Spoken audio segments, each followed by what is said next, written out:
আসসালামু আলাইকুম ওয়া রাহমাতুল্লাহি ওয়া বারাকাতুহু। ইন্নাল হামদুলিল্লাহি ওয়াস সালাতু ওয়াস সালামু আলা রাসূলিল্লাহি ওয়া আলা আলিহি ওয়া আসহাবিহি ওয়া সাল্লামা তাসলিমান কাসীরান মাজিদান ইলা ইয়াউমিদ্দিন, আম্মা বা'দ। আলহামদুলিল্লাহ, সমস্ত প্রশংসা সেই মহান আল্লাহ তাআলার জন্য, যিনি আমাদেরকে সূরা মুলকের 23 নম্বর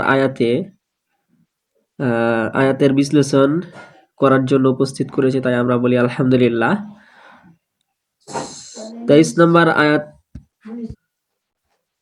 গত দিনে 22 নম্বর আয়াত হয়েছে, আজকে হবে 23 নম্বর আয়াত এবং আগামী দিনে ইনশাআল্লাহ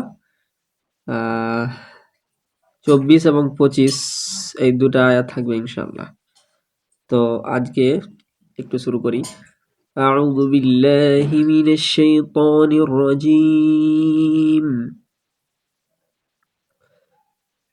قل هو الذي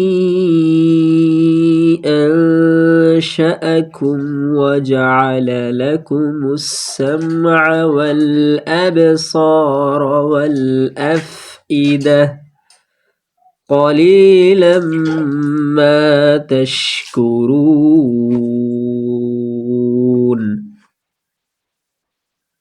قل هو الذي قل قاف لام পেশ কুল, প্রথমে কফ মোটা হবে, তারপরে লাম বলতে গেলে একটু বারিক করতে হবে।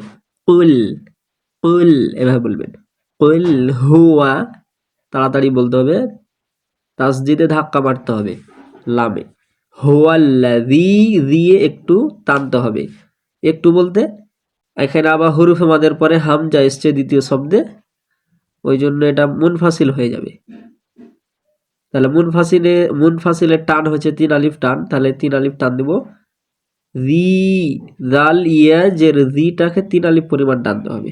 জি হুয়াল্লাযী, তারপরে আনশাআকুম, হামজার পরে নুনে সাকিন আছে, তাহলে সাকিনের কাজ করব, কিন্তু নুন সাকিনের পরে শিন এসছে, ওই জন্য ইকফা হবে। তাহলে ইকফা করব আনশা, এখানে ইকফা করতে হবে, পাতলা ইকফা, এক আলিফ পরিমাণ গুণনা করে নাকে গুনগুন করতে হবে। শাআ শাআ শাআকুম, তাড়াতাড়ি বলবো, শাআকুম শাআকুম ওয়া জাআলা, একসঙ্গে ওয়া জাআলা, প্রত্যেকটা হারাকাত আছে।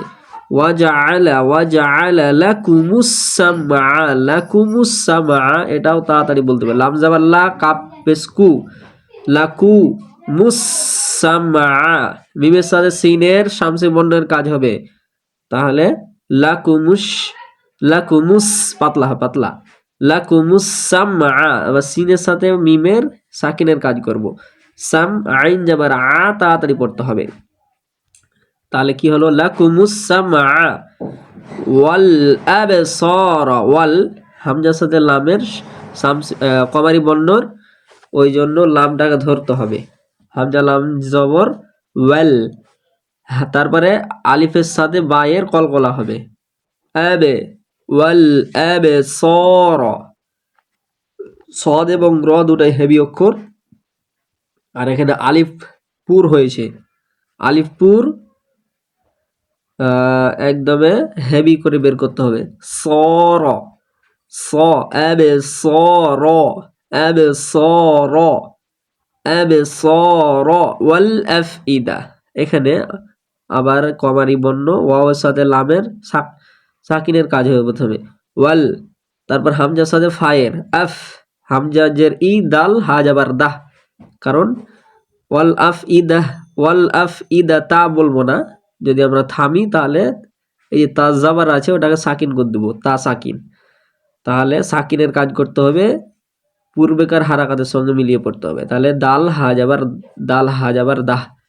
আর যদি এখানে তা আছে তো ওয়াল আফইদাতা এরকম করে যদি পড়ি, যদি না থামি তাহলে তা বলতে হবে, আর যদি থামি তাহলে ওই গোলতাটা হা হয়ে যাবে, হা সাকিন, তাহলে হা সাকিনটা ডান দিকে জবর, তাহলে দাল হা যাবার দাহ, ওয়াল আফইদাহ, তাড়াতাড়ি বলতে হবে, ওয়াল আফইদাহ। তারপরে হচ্ছে কলিল, কফ যাবার ক, তাড়াতাড়ি পড়ে, লাম ইয়াজের লি, ইয়া মাদ্দা, তাড়াতাড়ি এক আলিফ পরিমাণ টান দেব, এক আলিফ দিলাম, কলি, তারপরে তানমিনের পরে লামে তানমিন আছে, তানমিনের পরে মিম ইদগাম হবে। এক আলিফ পরিমাণ গুন্ডা করে নাকে ধরে রাখতে হবে।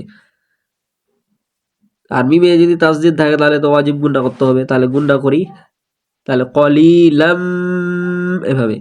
আবার মিমে আলিফ আছে মানে আলিফ মাদ্দা, তাহলে মিমে এক আলিফ পরিমাণ টানতে হবে।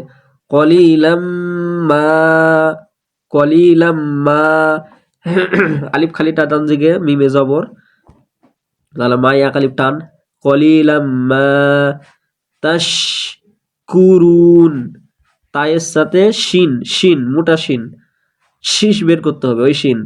তাশ কাপেস্কু র ওয়াও নুন একসঙ্গে, তাহলে কাপেস্কু তাড়াতাড়ি বলবো, কু তাশকু, তাশকুরুন, র ওয়াও নুন একসঙ্গে মাদ্দা আরিজ ওয়াকফি করে তিন আলিফের অধিক টেনে, তিন আলিফ থেকে পাঁচ আলিফ পরিমাণ টেনে থামবো ইনশাল্লাহ। কলিলাম, এখানে কলিলাম মা তাশকুরুন।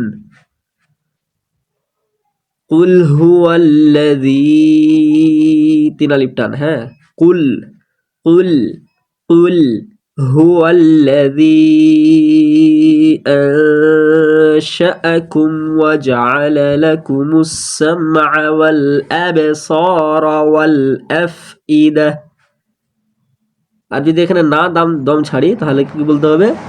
ওয়াল আফইদাতা কলিলা, মানে কি ওই ওয়াল আফইদা তা আছে, তাটাও বলতে হবে।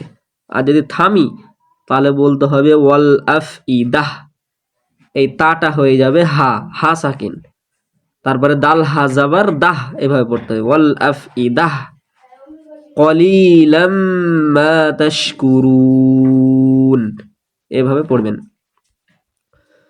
قل هو الذي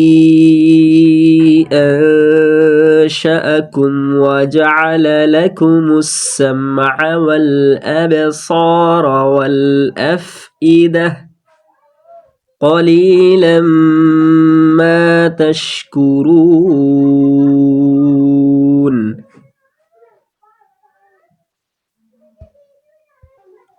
الحمد لله، জাযাকাল্লাহু খাইর। আসসালামু আলাইকুম ওয়া রাহমাতুল্লাহি ওয়া বারাকাতুহু। সুবহানাকাল্লাহুম্মা ওয়া বিহামদিকা আশহাদু আল্লা ইলাহা ইল্লা আনতা আস্তাগফিরুকা ওয়া আতুবু ইলাইক।